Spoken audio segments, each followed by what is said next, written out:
Welcome to Trivia Clips. Today's showdown brings together two titans of the dark and emotional side of music, The Cure versus Depeche Mode.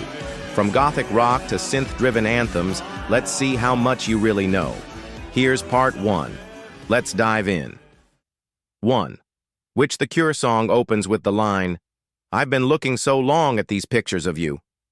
A. Just Like Heaven. B. Pictures of You. C. Love Song. You have 5 seconds to answer. Correct answer. B. Pictures of You, released in 1990 from the album Disintegration. It's one of the band's most beloved tracks. Robert Smith wrote it after a fire destroyed his home, losing personal photos. The song captures themes of nostalgia and loss. It blends lush guitar layers with atmospheric keyboards. Disintegration is often considered The Cure's masterpiece. It remains a fan favorite at concerts. 2. Which Depeche Mode song features the lyric, "Reach out and touch faith"? A. Personal Jesus. B. Enjoy the silence. C. Never Let Me Down. Again, you have 5 seconds to answer. Correct answer. A. Personal Jesus, released. In 1989, it was inspired by Elvis Presley's ex-wife Priscilla's book Elvis and Me. Martin Gore wrote it about turning to someone for comfort, like a religion. The track features a bluesy guitar riff unusual for the band. It became one of their biggest hits worldwide. Johnny Cash famously covered it in 2002. Its stomping rhythm and dark tone made it iconic. 3. Which The Cure album includes the hit, "Friday I'm in Love"? A. Wish. B. Kiss Me, Kiss Me, Kiss Me. C. 17 seconds. You have 5 seconds to answer. Correct answer. A. Wish. Wish was released in 1992 and became The Cure's highest-charting album in the U.S. Friday I'm in Love is one of their most upbeat and pop-oriented songs. The track celebrates the joy of anticipating the weekend. It contrasted with the darker tones they were known for. It received a Grammy nomination for Best Alternative Music Album. It remains a radio staple decades later.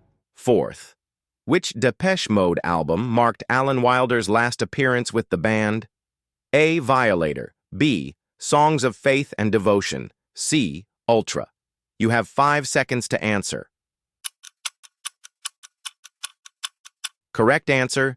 B. Songs of Faith and Devotion. Released in 1993, it incorporated more rock and gospel influences. Alan Wilder left the band in 1995 after tensions during the tour. The album debuted at #1 in the US and UK. Hits include I Feel You and Walking in My Shoes. It represented one of their most experimental periods. Wilder's departure marked the end of a creative era. 5. Which The Cure song famously has no chorus? A. The Love Cats. B. A Forest. C. Lullaby. You have 5 seconds to answer. Correct answer. B. A Forest, released in 1980 on the album 17 Seconds. A Forest is a post-punk classic. It relies on hypnotic bass lines and minimal lyrics. The absence of a chorus adds to its haunting atmosphere.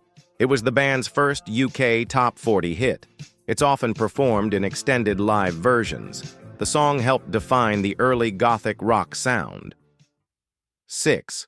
Which Depeche Mode single won Best British Single at the 1991 Brit Awards? A. Enjoy the Silence. B. Policy of Truth. C. World in My Eyes. You have 5 seconds to answer. Correct answer. A. Enjoy the Silence, released in 1990. It's one of the band's signature tracks. Martin Gore originally wrote it as a slow ballad. Producer Flood and Alan Wilder transformed it into an upbeat synth anthem. The iconic video features Dave Gahan dressed as a king. It topped charts in multiple countries. The song remains a highlight of their live shows. 7. Which The Cure song is often associated with their gothic image and won Best British Video at the 1990 Brit Awards? A. Lullaby. B. Fascination Street. C. Close to Me. You have 5 seconds to answer. Correct answer. A. Lullaby released in 1989 from Disintegration, it features creepy, fairy tale-like lyrics. Robert Smith said it was partly about childhood nightmares. The music video shows Smith being devoured by a giant spider. Its eerie strings and whispered vocals made it stand out. It won Best British Video at the Brit Awards. The track remains a fan favorite for its dark atmosphere. That's it for part 1. Think you can handle even darker and deeper questions? Let's move to part 2.